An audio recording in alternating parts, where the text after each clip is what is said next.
जय हिंद मेरे प्यारे दोस्तों। मैं आपका दोस्त आशीर्वाद इन21 एकेडमी की तरफ से यह कक्षा आपको इकोनॉमिक्स की लाई गई है, जिसमें आज हम वैश्वीकरण और भारतीय अर्थव्यवस्था का अध्ययन करेंगे। यह चौथी अध्याय होगी क्लास 10th की इकोनॉमिक्स की, जिसमें globalisation and the Indian economic के बारे में हम अध्ययन करेंगे। क्या होता है इसको विस्तृत तरीके से हम अध्ययन करेंगे, जिसमें कहता है कि ग्लोबलाइजेशन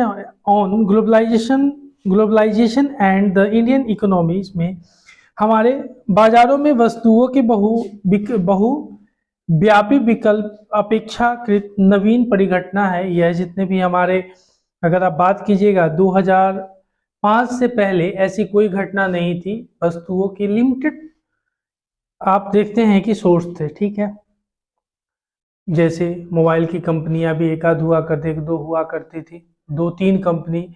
रिलायंस कंपनी थी, आप देखते हैं कि उसके बाद एयरटेल कंपनी थी, बीएसएनएल कंपनी थी, आइडिया वगैरह, यही सब कुछ कुछ कंपनी थी। लेकिन उसके बाद जब 2005 के बाद 2008-10 के आसपास पहुंचते हैं तो कंपनियों का भरमार लग गया। ऐसी ऐसी कंपनी आई जो 5 रुपये की सिम में 100 रुपये की टॉक टाइम दिया करती थी। ये सब भी बात छोड़ दीजिए। 2014 के बाद जो आपने देखा कि किस तरह से जियो का आगमन हुआ और जियो 1 साल के लिए फ्री देने लगा, तो यह एक तरह का इंडस्ट्रियल, अगर बात कर सकते हैं, जो टेक्नोलॉजी के क्षेत्र में यह बहुत बड़ा आविष्कार था। और टेक्नोलॉजी के क्षेत्र में यह एक अलग तरीके की क्रांति थी जो भारत के लोगों ने पहली बार देखी थी, ठीक है। उसी चीज को कहा such wide ranging choice of goods in our markets is a relatively recent phenomenon. You would not have found such a wide variety of goods in India market even 2 decades back. In a matter of years our markets have been transformed. जो आपने देखा कि 2 दशक में हमारा market पूरी तरह से बदल गया। आगे देखते हैं, कहता है कि एक बहुराष्ट्रीय कंपनी वह है जो मल्टीनेशनल जिसको हम लोग बोलते हैं, वह है जो एक से अधिक देशों में उत्पादन पर नियंत्रण अथवा स्वामित्व रखती है। बहुराष्ट्रीय कंपनियां उन प्रदेशों में कार्यालय तथा उत्पादन के लिए कारखाने स्थापित करती है जहां उन्हें सस्ता श्रम एवं अन्य संसाधन मिल सकते हैं। उत्पादन लागत में कमी करने तथा अधिक लाभ कमाने के लिए बहुराष्ट्रीय कंपनियां ऐसा करती है। एमएनसीज, हम बात करते हैं अगर एमएनसीज मल्टीनेशनल कंपनीज की,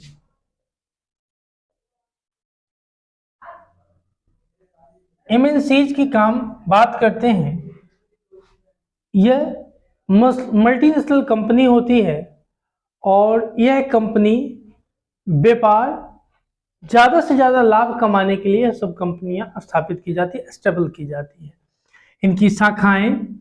इनकी जो शाखाएं होती है, जिनको हम लोग ब्रांचेज कहते हैं, यह वैसे स्थानों पर यह ज़्यादा खोलते हैं जहां इनको बेनिफिट ज़्यादा मिलती है। तो आप कहोगे कि कैसी बेनिफिट? तो बेनिफिट जैसे मान के चलो सैमसंग कंपनी है, यह साउथ कोरिया की कंपनी है, दक्षिण कोरिया इसको कहते हैं। नॉर्थ कोरिया तानाशाही है, जहां आज भी लोग, ऐसी जनसंख्या जो निवास करती है, घास की रोटी खाने के लिए विवश है। एक बार उसके एक मीटिंग में एक उसका अधिकारी, उसको झप्पी आ गई, तोप में आगे बंधवा के उड़वा दिया। ऐसे डिक्टेटरशिप वहां चलते हैं। तो जो सैमसंग है, यह आपने देखा नोएडा में दुनिया की सबसे बड़ी फैक्ट्री स्थापित करी है, मतलब सैमसंग बनाने की। क्यों? क्योंकि जो लेबर है यहाँ 8 से 10,000 रुपये इनको मंथली पे मिल जाते हैं, जो 12 घंटे जॉब करते हैं। क्यों? क्योंकि आप देखते हैं एक तरफ हमारे यूपी, बिहार, मध्य प्रदेश, ऐसे लोग पिछड़े हैं कि जिनको रोजगार की आवश्यकता पड़ती है और रोजगार के लिए वे कम दामों पर भी काम करने के लिए एग्री हो जाते हैं। तो यहाँ पे उनके साथ वही समस्या होती है, सस्ते लेबर मिल जाते हैं, 8-8, 10-10, 12-12 घंटे खटते जा रहे हैं कुत्ते की तरह, एकदम हुक्कर पेल के खटे जा रहे हैं, तो क्या होगा? सस्ता श्रम हुआ ना जी, सस्ता श्रम हुआ, प्रोडक्शन भी अच्छा खासा हो गया, तो बचत इनको बेनिफिट होगी। इसीलिए व्यापार के लिए ज्यादातर कंपनियां वैसे जगहों पर जाना चाहती है जहां का सस्ता श्रम लेबर होता है। ठीक है, आगे देखिएगा। MNC is a company that wants and controls production in the more than a one nation, मतलब एक राष्ट्र से, जो देखते हैं, कहता है MNC set up offices, क्या एक minute, offices and factories for productions in the regions where they can get cheap labor, cheap सस्ता लेबर, सस्ता मजदूर, cheap labor and other resources. This is done so that the cost of a production is low and the MNCs can earn greater profits, ज्यादा से ज्यादा वो profit को earn करती है, ग्रेटर MNC कंपनियां जो होती है। ठीक है, फिर देखिएगा एक पोर्टफोलियो क्या होता है। पोर्टफोलियो वित्त इस संबंधित होता है, कहता है वित्त में पोर्टफोलियो किसी संस्था या व्यक्ति द्वारा किए गए निवेश का एक उचित संयोजन या संग्रह होता है। पोर्टफोलियो जैसे किसी संस्था द्वारा या किसी ऑर्गेनाइजेशन जो होता है जिनके द्वारा किसी चीज में एक कैपिटल खरीद करके उसको इन्वेस्ट कर देना। ठीक है, जैसे देखिए क्या कहता है इसमें, कहता है पोर्टफोलियो रखना निवेश और जोखिम को सीमित करने की रणनीति का एक भाग है। जैसे मान के चलिए हमने हमारी जो कंपनी की टोटल है 100 करोड़ की, उसकी कंपनी की पूरा ओवरऑल उसकी रेट है, कंपनी काम कर रही है, इसने 50 करोड़ का पोर्टफोलियो ले रखा है। अगर इस पे कोई जोखिम आती है तो 50 करोड़ इसका काम आएगा कि नहीं? यही पोर्टफोलियो निवेश होता है। ठीक है, और है आगे, कहता है कई संपत्तियों का अधिकार रखने पर, कई संपत्तियों का अधिकार जो रखते हैं उन पर निश्चित प्रकार के जोखिम, कुछ खास विशिष्ट जोखिम में को कम किया जा सकता है। पोर्टफोलियो की संपत्ति में निम्न को शामिल किया जा सकता है, खाता होता है, स्टॉक होता है, बॉन्ड होता है, विकल्प अधिकार पत्र होते हैं, स्वर्ण प्रमाणीकरण होते हैं, अचल संपत्ति, भावी अनुबंध, उत्पादन इकाइयां या अन्य कोई वस्त्र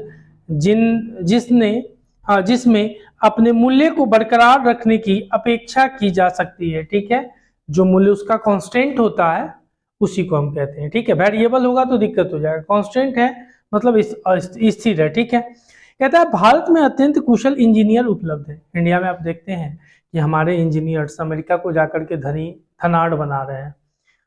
क्यों? क्योंकि IIT पास आउट बंदे होते हैं, उनको अच्छे पैकेज मिलते हैं, जिन पैकेजों को लेकर के वे यहाँ से निकल जाते हैं और अमेरिका वगैरह में जाकर के वे सेटल हो जाते हैं। ठीक है, यहाँ अंग्रेजी बोलने वाले शिक्षित युवक भी है और जो ग्राहक देखभाल सेवा उपलब्ध कराते हैं। जैसे आप देखते हैं कि इंटरनेशनल कॉल सेंटर वगैरह जो होती है, उस कॉल सेंटर में 8 घंटे के 20-22 हज़ार रुपये मिल जाते हैं। तो इंग्लिश बोलना जानते हैं, अब नाइट में भी इंटरनेशनल कॉल सेंटर चलती है। ठीक है, ज़्यादातर नाइट में चलती है। जैसे वो अभी घर से निकले 10 बजे से, जो अपना 10 बजेगा तो सुबह में उनका, तो इस टाइम से वो निकले, वहाँ जाकर के काम किए, फिर सुबह में कैब ड्रॉप कर दिया, किसी भी माध्यम से वो ट्रांसपोर्ट पकड़ के अपना ट्रांसपोर्ट कुछ भी घर चले आते हैं। तो यही जो कॉल सेंटर वाले हैं अगर अमेरिका में जाकर के काम करेंगे, इनको लाखों डॉलर उनको देना पड़ेगा। और सोच के चलिए डॉलर की क्या रेट है, 80-82, तो वे कितने लोग यहाँ खटवा रहे हैं। 1000 मतलब $100, सपोर्ट डेट मान के चलिए कि 1 लाख वो पे कर रहे हैं एक महीने में, और उस $1 लाख से यहाँ कितने लेबर वो खटवा सकते हैं। तो इसीलिए MNC कंपनियां उस स्थानों पर जाना चाहती है जहां की लेबर चीप रेट होती है, इसलिए। ठीक है, आगे देखिएगा, उसी चीज को कहा, India has a highly skilled engineers who can understand the technical aspects of the production. It also has the educated English speaking youth who can provide customers who can provide customers care services, ठीक है, ध्यान दीजिएगा। फिर कहा विश्व भर में उत्पादन को एक दूसरे से जोड़ना, जैसे इंटरलिंकिंग प्रोडक्शन अक्रॉस कंट्रीज। तो आपने देखा पहले जो वस्तु का निर्माण होता था, कोई भी वस्तु का निर्माण होता था तो वह सीमित जगह के लिए और जैसे एक राष्ट्र में होता था। जब से ग्लोबलाइजेशन हुई है, वैश्वीकरण जिसको कहते हैं, तो पूरा विश्व ओपन मार्केट हो गया है। ऐसी दुनिया की कोई भी अर्थव्यवस्था जो अपने आप को खोली हुई है या नहीं भी खोली हुई है, एक दूसरे देश से बच करके रहना असंभव है उनके लिए, ठीक है। क्योंकि आप चीन हो, बांग्लादेश हो, भूटान हो, श्रीलंका हो, म्यांमार हो, सऊदी अरब हो, ईरान हो, इराक हो, जितने भी कंट्री है सब कहीं ना कहीं एक दूसरे से जुड़े हुए हैं। क्यों? क्योंकि हमारी सभ्यता या वैश्वीकरण ने हमारी सभ्यताओं को, हमारी संस्कृतियों को, हमारी एजुकेशनों को, जिसको ग्लोबलाइजेशन कहते हैं, एक जगह से दूसरी जगह बढ़ाने का काम करा है, ठीक है, जिसको कम्युनिकेशन भी कहते हैं, कम्युनिकेशन स्थापित करने का काम करा है। उसी चीज को कहा परिसंपत्तियों जैसे भूमि, भवन, मशीन और अन्य उपकरणों की खरीद में व्यय की गई मुद्रा को निवेश कहते हैं, इनको निवेश कहते हैं। बहुराष्ट्रीय कंपनियों द्वारा किए गए निवेश को विदेशी निवेश कहते हैं। कोई भी निवेश इस आशा से किया जाता है कि वे परिसंपत्तियां लाभ अर्जित करती हैं। जैसे हम देखते हैं माँ पापा भी अपने बच्चे को बड़ा करते हैं कि बड़े होकर के वह उनके लिए कुछ लाभ देगी। उसी तरह एक पेरेंट, कोई भी कंपनी होती है, कंपनी भी क्या चाहती है कि हम अगर कहीं स्टेबल हो रहे हैं तो ज़्यादा से ज़्यादा बेनिफिट कमाएं और हमारे वर्कर्स को भी बेनिफिट्स मिले। निजी कंपनियां कम लोगों के बारे में सोचती है और सार्वजनिक कंपनियां ओवरऑल सबके बारे में सोच करके काम करती है। तो निजी कंपनी यानी जो private company and government company, दो तरह की, एक जैसे पब्लिक कंपनी होती है। तो पब्लिक कंपनी क्या होती है? जो पब्लिक के बारे में, जैसे BSNL हो गया तो पूरे भारत के बारे में सोच रही है। मान के चलिए एयरटेल है तो कुछ गिने चुने लोगों के बारे में सोच रहे हैं, ज्यादा से ज्यादा वो बेनिफिट्स कमाना चाह रहे हैं। इसी तरह से दोनों के बीच में आप देख सकते हैं। The money that is spent to buy assets such as land, buildings, machines and other equipment is called investment. Investment made by MNCs is called foreign investment. Any investment is made with the hope that these assets will earn profit. ठीक है, जो assets को लगा था स्वाभाविक है। मैंने उस दिन भी बताया था आपको कि दो टर्म होते हैं, एक एसेट्स होती है, एक लाइबिलिटी। लाइबिलिटी में आपको सब दिन लगाना पड़ेगा, एसेट्स एक बार लगा दिए तो आपको एसेट्स क्या है कि उससे आपको हर दिन कुछ ना कुछ आते रहेगा। यही लाइबिलिटी और एसेट्स होते हैं। लेकिन बहुराष्ट्रीय कंपनियों के निवेश का सबसे आम रास्ता स्थानीय कंपनियों को खरीदना और उसके बाद उत्पादन का प्रसार करना है। और अपार संपदा वाली बहुराष्ट्रीय कंपनियां यह आसानी से कर लेती हैं। कहा but the most common route for MNC's investment is to buy up local companies and to expand production MNCs with the huge wealth can quite easily do so। मतलब जो बड़ी कंपनी होती है, मान के चलिए कोई बड़ी कंपनी है, सपोर्टेड, अभी आपने हाल फिलहाल देखा 2-3 ऐसी कंपनियों के उदाहरण भी हैं। जैसे आपने 2015 में इंडिया की 2-3 कंपनी, जिसको बड़ी कंपनी ने खरीद लिया, सनम तूने हमें 2 दिन जलील किया, हमने जिंदगी भर तुझे अपना लिया। क्या करा था? इसके जो CEO थे, चीफ एग्जीक्यूटिव ऑफिसर बोलते हैं CEO को, यह जो इसको खरीद लिया तो जो मस्क साहब थे, इलन मस्क जो थी, इनके अकाउंट को 2 दिन के लिए सस्पेंड कर दिया। ट्विटर ने 2 दिन के लिए सस्पेंड कर दिया। और ये बेचना नहीं चाह रहा था। इसके सारे शेयर जो होते हैं इसको तोड़ तोड़ के ले लिया और बाद में जाकर के इनको घुटने पर गिरा दिया। घुटने पर गिरा करके इनको खरीद लिया। 46 में बात हुई और बाद में 44 में जाकर के डील फाइनल हुआ और बाद में इनको सीईओ को भी हटा दिया। बहुत जुर्माना भी देना पड़ा इनको, एलन मस्क साहब को जुर्माना भी देना पड़ा, लेकिन इसको कहते हैं ईगो। ईगो ईगो का मतलब क्या हुआ कि तुमने थोड़ा जलील किया, हमने तुम्हारी जिंदगी खरीद ली।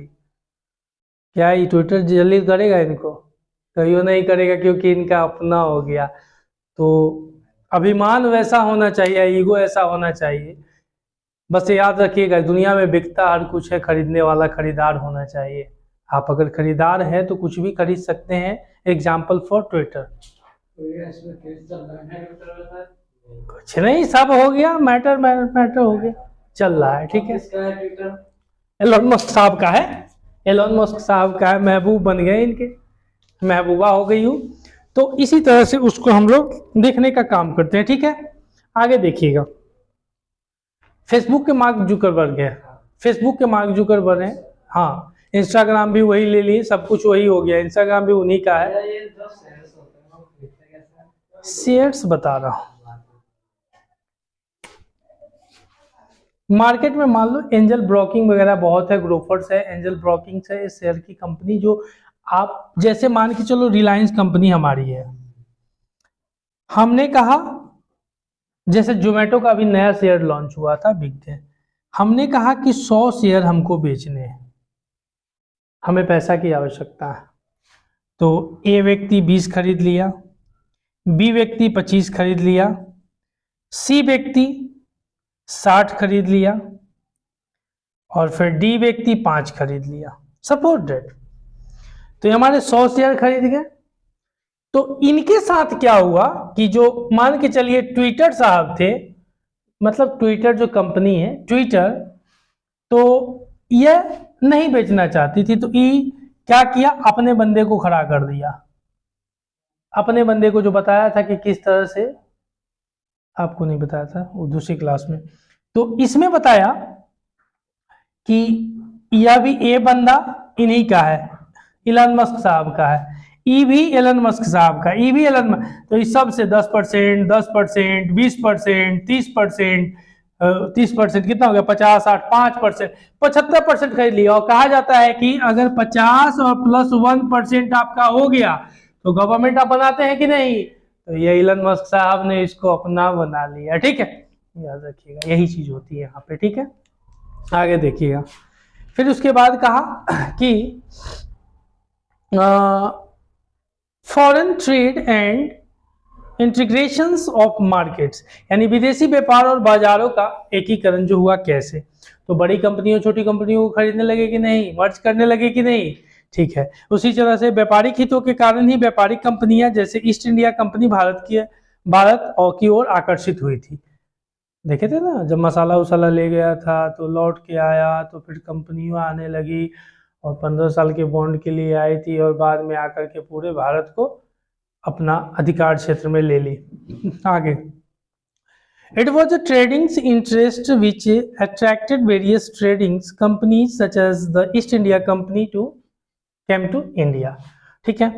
फिर कहा सामान्य व्यापार के लिए खुलने से वस्तुओं का एक बाजार से दूसरे बाजार में आवागमन होता है, बाजार में वस्तुओं के विकल्प बढ़ जाते हैं, आपकी जो सिलेक्शन जो चूजिंग जो होती है वह आपकी बढ़ जाती है, फैसिलिटी बढ़ती है, एक से अधिक। अगर मान के चलिए आप किसी पेस्ट को खरीदने जा रहे हैं, ठीक है, ये पेस्ट वाला का थोड़ा मन मोटा गया है, मतलब थोड़ा ये ज्यादा खा पी लिया, तो क्या किया कि पेस्ट में कटौती कर दिया, ठीक है, या वैसे छोड़ दीजिए। पेस्ट वाला की बात ही लेते हैं, जैसे मान लीजिए कॉलगेट है और इधर पेप्सोडेंट है, इधर सेंसोडाइन है, इधर XYPYX, यह एक हिमालय की पेप्सोडेंट आती है, और इधर रामदेव बाबा आ गया। यह कंपनी ने 66 रुपए में पेस्ट दिए 100 ग्राम का, यह कंपनी 75 रुपए में पेस्ट दी, और यह कंपनी 105 रुपए में, या 120 रुपया, इसका 125 रुपया दाम है, और इस कंपनी का भी 120 रुपया दाम है। क्वालिटी सबकी अलग है, क्वालिटी सबकी अलग है। लेकिन एक गरीब घर का, और इस कंपनी मान के चलो यह भी आपको 66 के आसपास दे दी, ठीक है, तो यह जो कंपनियां हैं, मान के चलिए एक मिडिल क्लास का लोग चाहता है कि सस्ते में मिल जाए, सस्ते में मिल जाए भाई। कोई भी चीज चाहता है कि अगर आप तेल लाने भी जाते हैं तो देखते हैं कि अगर कोई बहुत ब्रांड चलती है, स्कूटर है, कच्ची घानी है, फॉर्चून है, एक्सेट्रा एक्सेट्रा एक्सेट्रा, तो आप चाहते हैं ना कि महीना में कुछ कम लगे, खर्च कम हो, तो बहुत लोग इसको प्रीफर कर लिया, इसको प्रीफर कर लिया।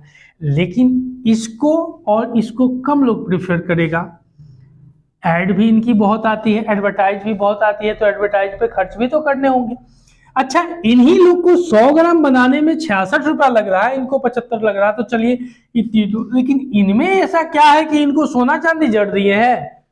सोना चांदी नहीं न जड़े हैं। और ये रामदेव वाला जो है पतंजलि तो कमे में आता है, तो 40 में 100 ग्राम दे देता है, 40 से 44 में। तो कहने का मतलब है कि इनकी क्वालिटी में जरूर फर्क होगा, लेकिन बिक्री मानते हैं कि ज्यादातर इनकी होगी, लेकिन क्वालिटी मेंटेन करने का काम ही करेंगे, क्वालिटी मेंटेन करेंगे। तो जैसे क्वालिटी मेंटेन, जैसे आपने टूथपेस्ट लिया, अदरक वगैरह के बारे में आपने पढ़ा था कि किस तरह से उसको चमकने का काम होता है, तो इस जगह पे आप देखते हैं कि यह कंपनी, जैसे आप टूथपेस्ट करते हैं या ब्रश कर लिया, 2 घंटा बाद मुंह से बदबू आने लगा, सपोज दैट, तो इसकी क्वालिटी तो सही नहीं है। यह कंपनी ब्रश कर ली है, 24 घंटा आपके मुंह को तरोताजा रखती है, बदबू नहीं आता है, क्वालिटी दोनों की अच्छी है, न दांत में ब्लड आना न कुछ आना। यह क्या है? ये कंपनियों की गुणवत्ता है ना। तो इसी बेस पर कोई भी कंपनी काम करती है अपनी गुणवत्ता को बनाए रखने के लिए, और कोई कंपनी होती है गुणवत्ता को गिरा करके क्वालिटी को ज्यादा देने, क्वांटिटी को ज्यादा देने के चक्कर में क्वालिटी में समझौता कर लेती है। तो बहुत लोग होते हैं क्वांटिटी में समझौता नहीं, क्वालिटी में समझौता नहीं करते हैं, भले क्वांटिटी में समझौता हो जाए। एक ही वेट का 4-5 कंपनी है, और एक ही वेट का आपने देखा कि कंपनी होने के बाद भी इनकी प्रोडक्ट और क्वालिटी में दोनों में डिफरेंस होता है, ठीक है। तो ये सारे विकल्प आपके लिए खुले हैं, या विकल्प आपके लिए हैं, आपके लिए चूजन सेलेक्टिविटी, आप सिलेक्ट कर सकते हैं कि आप किस दाम में किसको खरीदना चाहिएगा। और एक से अधिक विकल्प है। अगर मार्केट में केवल यही 40 वाला रामदेव वाला रहता, ये जिसको पतंजलि कहते हैं, तो सब लोग इसी को लेना मजबूरी होती। लेकिन आज इतनी कंपनी है, तो जिसके पास जैसा पैसा है वह प्रिपेयर कर सकता है। उसकी सिलेक्टिविटी उसके सिलेक्शन के ऊपर डिपेंड करती है कि आप जानते हैं कि वंस इज अनलिमिटेड और रिसोर्सेज इज लिमिटेड। रिसोर्स कितने हैं? लिमिटेड है। वंस अनलिमिटेड है, तो ये वंस है आपकी, ये उसी संसाधन से सबको बनाई गई है, लेकिन इसमें कुछ विशेष प्रक्रिया की गई होगी। चलिए, समझ में आ रहा है? आगे देखिएगा। फिर कहा, सामान्यतः व्यापार के खुलने से वस्तुओं का एक बाजार से दूसरे बाजार में आवागमन होता है और बाजार में वस्तुओं के विकल्प बढ़ जाते हैं। In general with the openings of trade goods travels from the market to another choices of goods the markets rises. कहा, इस प्रकार विदेश व्यापार भिन्न देशों के बाजारों को जोड़ने या एकीकरण में सहायता होता है, ठीक है। जिसमें कहा, फॉरेन ट्रेडर्स, मतलब ये जो फॉरेन ट्रेडर होते हैं, ये एक देश को दूसरे देश को इंटरलिंकिंग करने का काम करते हैं। कल्चरल डाइवर्सिटी, उनमें एक दूसरे के देश में आवागमन होता है। आप जैसे आज देखते हो, आपके धोती कुर्ते को अंग्रेज वाले भी जाकर के वहाँ साड़ी वाड़ी पहनते हैं, आप उनके यहाँ को खटापटा जींस जो होता है उसको भी पहनते हैं, प्रचार करते हैं, एडवर्टाइज करते हैं। एक बात पता होना चाहिए कि जो जींस कल्चर जो चला था, यह यूरोप में वर्कर को काम करने के लिए पहनाया गया था, और आज लोग फैशन से जींस पहनते हैं। तो यही चीज है। आगे देखिएगा, व्हाट इज ग्लोबलाइजेशन। तो वैश्वीकरण क्या है? कहता है, विदेश व्यापार में भी विदेशी व्यापार एक बड़ा भाग बहुराष्ट्रीय कंपनियों द्वारा नियंत्रित है। जैसे भारत में फोर्ड मोटर्स का कार संयंत्र केवल भारत के लिए ही कारों का निर्माण नहीं करता, बल्कि वह अन्य विकासशील देशों को कारें और विश्व भर में अपने कारखानों के लिए कार पुर्जों का निर्यात करता है। फोर्ड मोटर्स की अगर बात करते हैं, ठीक है। आगे कहा, at the same time foreign trade between countries has been rising rapidly. A large part of the foreign trade is also controlled by MNCs. For instance, the car manufacturing plants of Ford Motors in India not only produce cars for the Indians, ठीक है, but Indians market. It also exports cars of their developing countries and they export the components for the many factories around the world. या किसी भी और company में भी आप देखते हैं कि ये भारत छोड़ करके जितने भी डेवलपिंग कंट्री और भी होते हैं वो देने का काम करती है। देखिए कहा विभिन्न देशों के बीच परस्पर संबंध और तीव्र एकीकरण की प्रक्रिया ही वैश्वीकरण है। Globalisation is this process of rapid integrations और इंटरकनेक्शंस बिटवीन कंट्रीज, ठीक है। आगे विभिन्न देशों के बीच अधिक से अधिक वस्तुओं और सेवाओं, निवेश और प्रौद्योगिकी का आदान प्रदान हो रहा है। More and more goods and services, investment and technology are the movings between countries. वैश्वीकरण को संभव बनाने वाले कारक factors that have enabled globalisation, जो ग्लोबलाइजेशन है इनको संभव कैसे बनाया गया, तो ध्यान दीजिएगा इसमें कहता है कि प्रौद्योगिकी में तीव्र उन्नति वह मुख्य कारक है जिससे वैश्वीकरण की प्रक्रिया को उत्प्रेरित किया और जैसे विगत 50 वर्षों में परिवहन प्रौद्योगिकी में बहुत उन्नति हुई। तो आप देखते हैं ट्रांसपोर्टेशन जो है तीव्र से ट्रेन हुई, एयर से हुई, मतलब फिर लैंड वाटर इन सब चीजों से हुई। तो यह वैश्वीकरण के लिए एक अच्छा सपोर्टिव है कि जिससे 50 वर्षों के अंदर वह पूरे विश्व में फैलने का काम करा और एक जगह की उत्पाद दूसरी जगह पहुंचाने में भी प्रोडक्शन कहीं का दूसरी जगह प्रोडक्शन पहुंचाने में भी बहुत ज्यादा बेनिफिट मिला है। आपने देखा, चलिए आगे देखिएगा। Rapid improvement in the technology has been as one of the major factors that has stimulated the globalization process. For instance, the past 50 years have seen several improvements in transportation technology, ठीक है। चलिए मतलब 50 साल में यह आपने देखा कि 50 साल में यह एक जगह से दूसरी जगह पहुंचाने में बहुत ज्यादा कारगर हुआ है, और क्या मतलब एक जगह का उत्पाद दूसरी जगह पहुंचाने में, ठीक है। विदेश व्यापार तथा विदेशी निवेश का उदारीकरण, liberalisation of foreign trade and foreign investment policy. क्या होता है, आयात पर कर, यानी जो ट्रेड होता है उस पर टैक्स लगाई जाती है। व्यापार अवरोध का एक उदाहरण है, जैसे मान के चलिए हम किसी दूसरे देश से व्यापार कर रहे हैं, सपोज दैट आप चाइना से व्यापार कर रहे हैं, ठीक है। तो चाइना जो है आपके यहां कोई ऑब्जेक्ट, किसी भी ऑब्जेक्ट, एक्स ऑब्जेक्ट को, एक्स ऑब्जेक्ट मतलब वस्तु का नाम है, 100% आपके यहां इसका ट्रेड लिया जा रहा है। ट्रेड हम इसको इंपोर्ट करते हैं, आयात करते हैं। आई एम इंडिया, हम भारत हैं, आई एम इंडिया वही चीज है।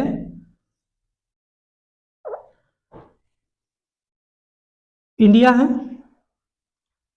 अब अगर चाइना हमारे यहां वस्तु भेज रहा है तो 100 रुपया हमसे ले जा रहा है, सपोज दैट एक ही रुपया वस्तु का 100% का मानते हैं, तो भारत को भी तो अकॉर्डिंग 100 रुपया भेजना पड़ेगा, तब तो यह जो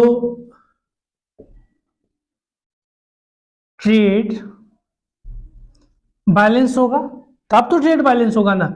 लेकिन अगर इतना भी अगर मान के चलो यहाँ पे बस हम 20% कह रहे हैं, तब यह सही नहीं होगा। तो सरकार इस ट्रेड पे टैक्स, कौन सा टैक्स, इंपोर्ट टैक्स जोड़ देती है। अब स्वाभाविक है कि इंपोर्ट टैक्स अगर मान के चलो ज्यादा हो गई तो ईवी तो जब इंपोर्टेड 100 कर रहा था तो कम देगा।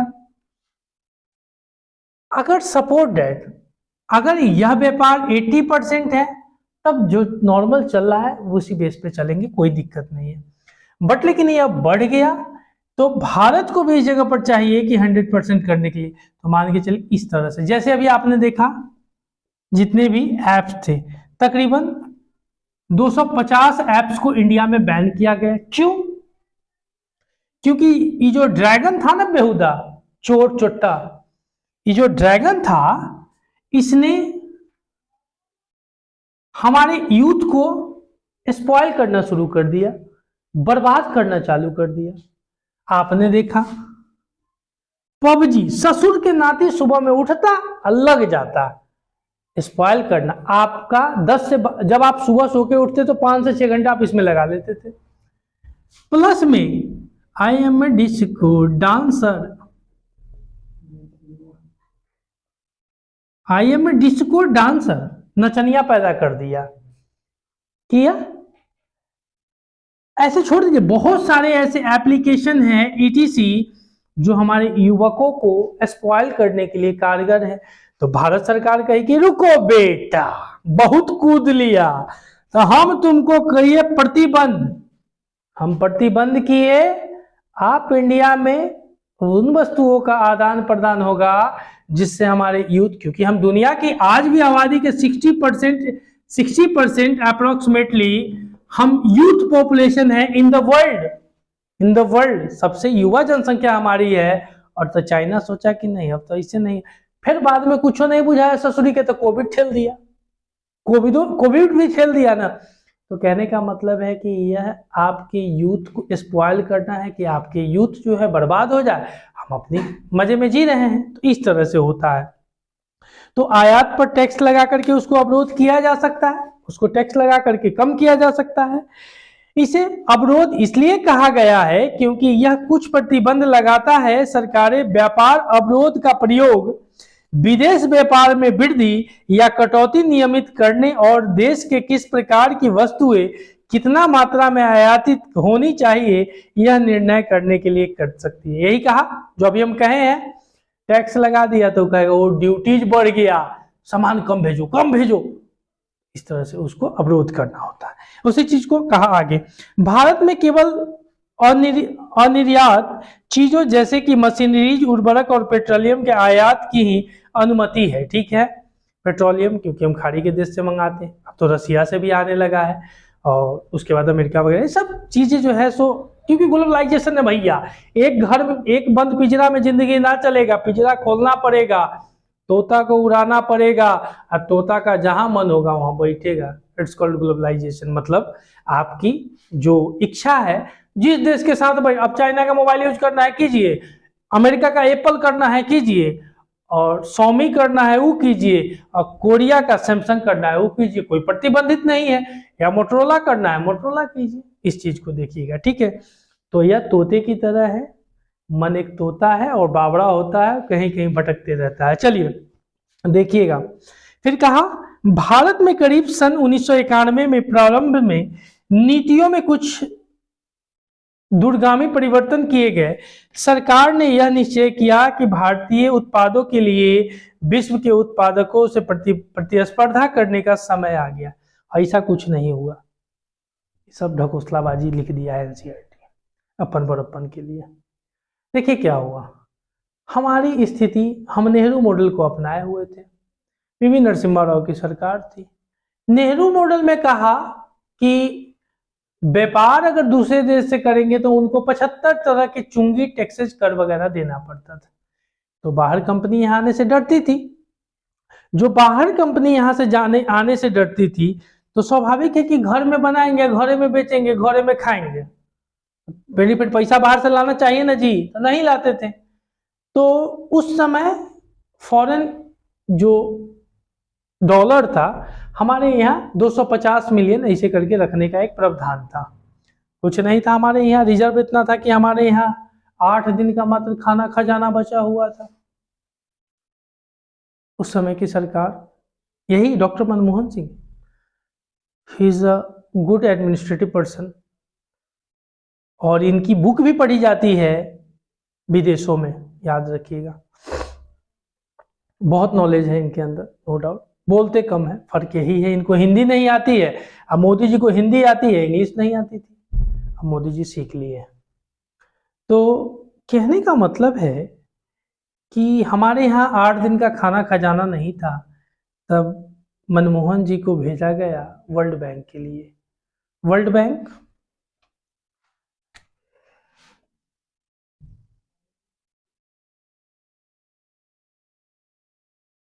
1945 में इसका एस्टेब्लिश्ड हुआ, और एक इसी के साथ हुआ IMF 1945 में, इसका भी एस्टेब्लिश्ड हुआ।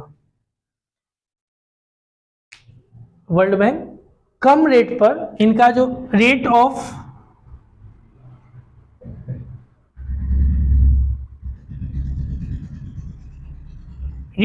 इंटरेस्ट इनका कम होता है, इनका रेट ऑफ इंटरेस्ट हाई होता है।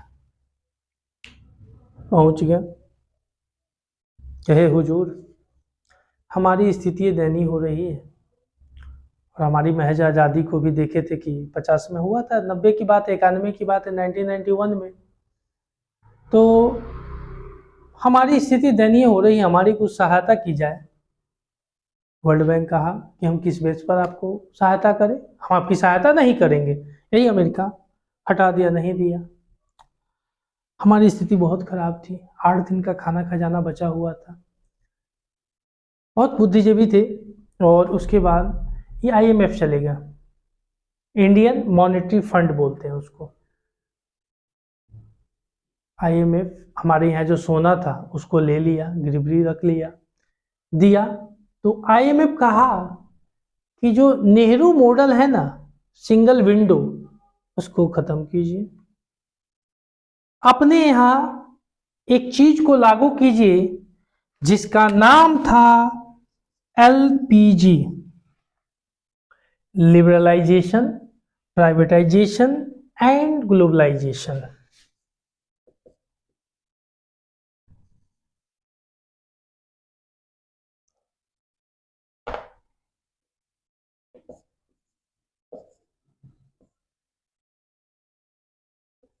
लिबरलाइजेशन है, प्राइवेटाइजेशन,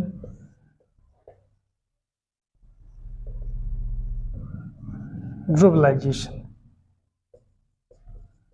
उदारीकरण किसमें? अपने अर्थव्यवस्था में। प्राइवेटाइजेशन